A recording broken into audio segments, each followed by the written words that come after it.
7 celebrities accused of horrible crimes. Before we get started with this video, don't forget to subscribe and click on the bell button. Stay in touch with all the fun-filled and highly informative videos we share on this channel. And if you click on the button right now, we will send you a message immediately, notifying you of our next video. Since the dawn of time, celebrities have been looked upon as some sort of demigods. Their fashion, knowledge, and popularity have always stood out above the everyday average Joe. Although it might be fair to assume that these celebrities might fancy themselves above the law, relishing in their innocent, nice guy, and good girl personas. However, the truth of the matter is that celebrities get themselves caught in some very messy situations and often face the full force of the law. These are the top 10 celebrities accused of horrible crimes. Number 7. Nicolas Cage, Dog Day Afternoon. Hi. Wow. It's a true story. Yeah. Perhaps not the most horrible of crimes, but it's something I'm sure you'll thank me for providing you knowledge of. Oscar-winning actor Nicolas Cage was once accused of stealing a dog. Kathleen Turner, who co-starred with Cage in Peggy Sue Got Married, made claims in her autobiography, Send Yourself Roses, that Cage had been arrested several times for drinking, driving, and stealing a chihuahua. He'd come across a chihuahua he liked and stuck it in his jacket, Turner said. Cage was quick to deny this, suing Turner for false claims. After accepting that her claims were false, she was forced to make a public apology to Cage and make a substantial donation to a charity of his choosing. Cage's lawyer stated, "My client is extremely pleased with the outcome," which sets the record straight, since he has never been arrested for drunk driving, dog theft, or anything else. And if that doesn't become a new Nicolas Cage movie in the next 5 years, I don't know what's going on. Number 6. Sean Combs, Club Shooting.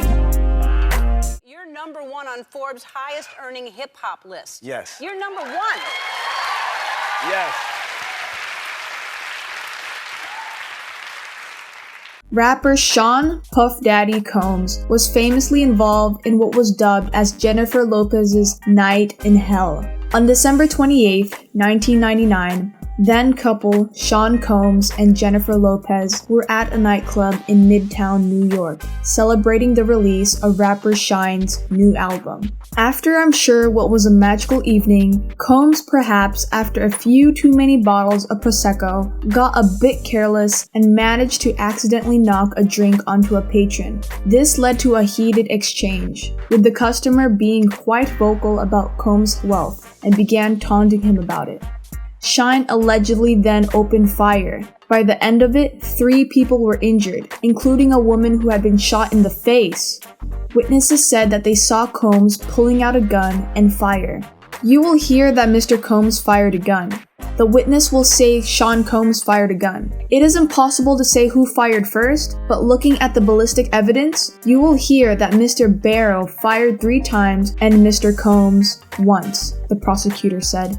Combs and Lopez fled the club after the shooting, but were soon pulled over after running a red light. They were then both arrested after officers found a loaded gun inside their trunk. So never run red lights, kids, especially after fleeing the scene of a crime. But the supposed stupidity doesn't end there. Combs allegedly bribed his driver, offering $50,000 in cash to say the gun was his. Because why not? Combs was accused of gun possession and bribery, facing 15 years in prison if convicted. However, Combs still managed to escape charges. In the end, it was Shine who served almost 9 years in prison for assault, gun possession, and reckless endangerment, whilst Puff Daddy died peacefully in his sleep, and P. Diddy was born, with Sean Combs deciding to change his famous nickname so that he could put the past behind him. Number 5. Robert Downey Jr. Fool me once, shame on you. Fool me twice, shame on me. I feel like I could just fall asleep on this live show. Yeah. It doesn't really bother me at all. Robert Downey Jr. is probably one of the most famous and highest paid celebrities right now. The man has had a hugely successful run as Tony Stark, also known as Iron Man, and his general persona is greatly loved and appreciated by everyone in the pop culture community. So, it's hard to remember that Downey Jr. lived in such a life of turmoil, struggling and constantly giving in to his drug addiction. The actor had numerous run-ins with the law. In 1996, he was charged after police had found heroin, cocaine, and an unloaded .357 Magnum in his car when he was stopped for speeding.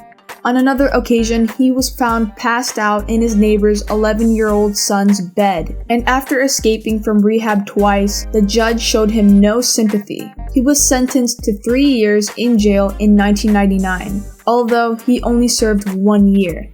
After getting out of jail, Downey Jr. could see that his commercial success had taken a deep blow, losing several jobs due to his arrests and very widely known drug addiction.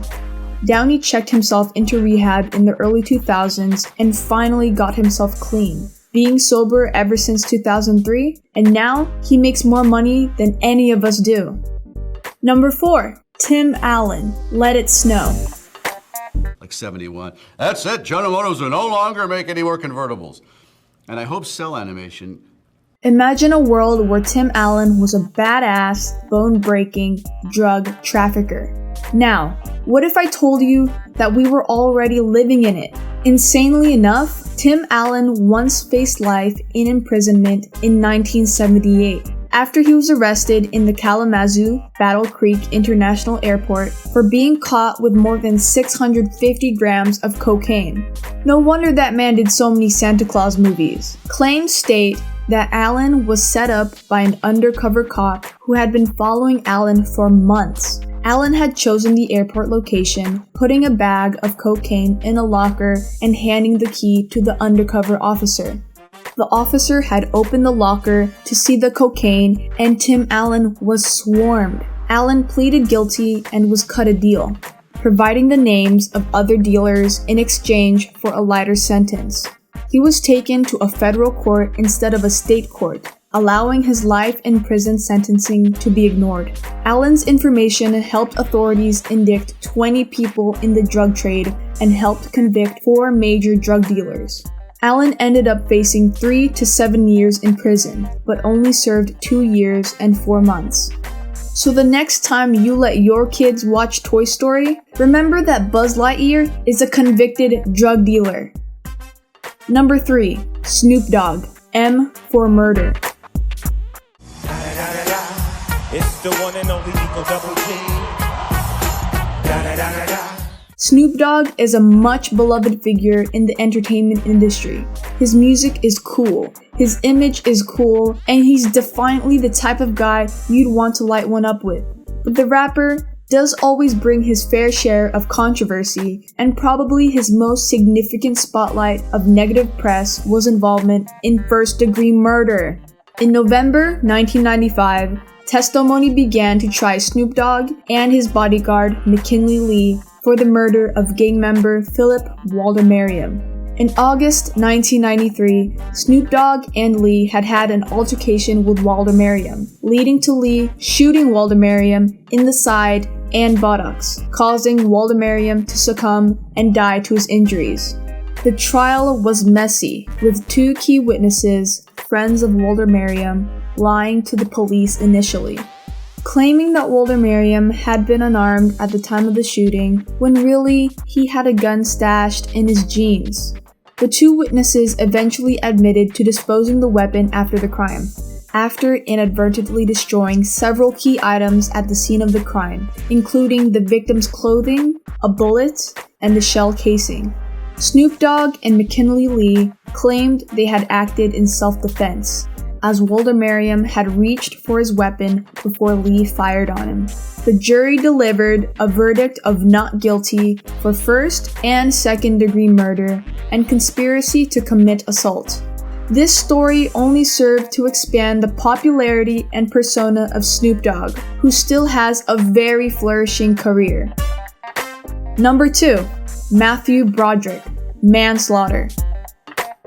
You were just walking. We were walking in Long Island, in Montauk, I think, and these people wanted a picture, and they told my friend, get out of the way. When Matthew Broderick was at the height of his success after just starring the classic John Hughes film, Ferris Bueller's Day Off, he was living the life that every other 25-year-old wanted to have. He was young, rich and famous, and even begun a relationship with his fellow co-star, Jennifer Grey. As they were driving, Broderick crossed into the wrong lane and collided head-on with another vehicle. The two women in the other car, a mother and daughter, were killed instantly. Ken Ramsey, a fireman who first responded to the scene, said that Broderick kept repeating, "Did I hurt them? Did I hurt them?"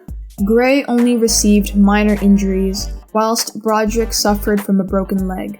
Whilst in the hospital, Broderick was looking at the possibility of going to jail for 5 years for reckless driving. He was eventually convicted of the reduced charge of careless driving and was only fined $175.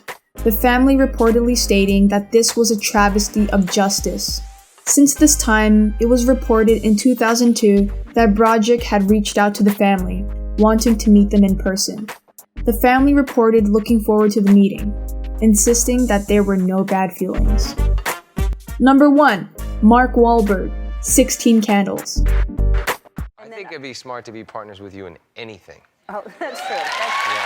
So, let's do some more things.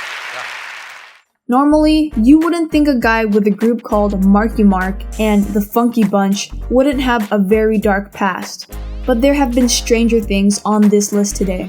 Actor Mark Wahlberg had a very troublesome childhood, dropping out of school at the age of 14 to join a gang and getting himself caught up in the law for dealing drugs and various other offenses. But in April 1988, Wahlberg got into some very serious trouble. Yes, even more serious than dealing drugs. Wahlberg attacked 2 Vietnamese men and was reportedly provoked by Wahlberg entirely, yelling out offensive slurs at the first Vietnamese man and hitting him over the head with a large wooden stick, forcing him to the floor. Shortly after that incident, Wahlberg left the scene and came across another Vietnamese gentleman. Wahlberg grabbed the man and aggressively asked that he let him hide. Shortly after, he then punched the man in the eye, permanently blinding him. And did I forget to mention that Wahlberg was only 16 at the time? For these attacks, Wahlberg was arrested and initially charged with attempted murder, but it was later reduced to criminal contempt, which carried a maximum sentence of 10 years. Wahlberg pleaded guilty and was given a 2-year sentence, but only ended up serving 45 days. Whilst in prison, Wahlberg decided to make a change in his life, reaching out to his parish priest for guidance and leaving the gang he was a member of, and of course, becoming the superstar we know him to be. That's all we have today on the top celebrities accused of horrible crimes. If there are any horrible accusations towards celebrities that we missed, please be kind enough to drop it in the comment section, and we will include it in our next video. That's it guys, don't forget to give us a like and be sure to subscribe and click on the bell button to keep up with our trending videos. See you next time!